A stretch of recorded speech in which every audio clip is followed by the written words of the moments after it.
A key challenge of supporting think tanks is being able to fund them over a long period of time so that they have the autonomy to do the kind of quality research, thinking and debate that is needed to solve policy problems on the continent. The other one is to have a degree of influence on the one hand, but autonomy on the other, and how to get that balance right so that what they do actually makes its way to implementation,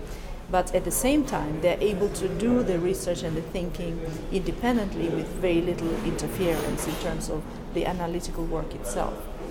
The third challenge is taking them from looking at national issues to a holistic, continental or regional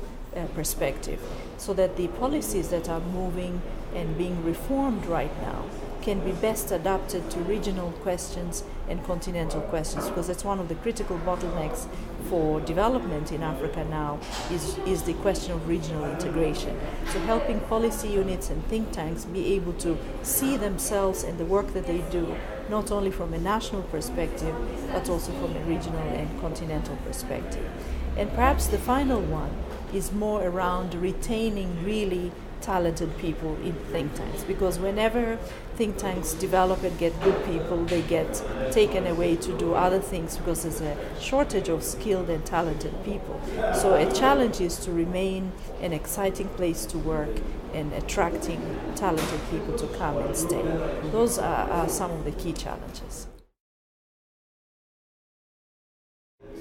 Well, first of all, I think think tanks can be very useful in providing autonomous and objective analysis and research on topics that are of fundamental importance. So development partners can work with think tanks to help them do that kind of research, thinking and analysis, because the think tanks that are located in those countries have been around for a while. They know the local context, and so they can be best able to shape and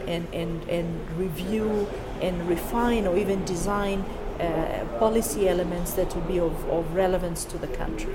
The second is that development partners should be mindful that think tanks need to be around for a long period of time for them to have impact. So being able to support them through difficult periods and having them giving them the financial resources that are important to give them autonomy, because independence from budgetary cycles is one of the key success factors for think tanks. The third is to know that think tanks need different types of support. Financial support on the one hand, but also networking and knowledge exchanges and ideas,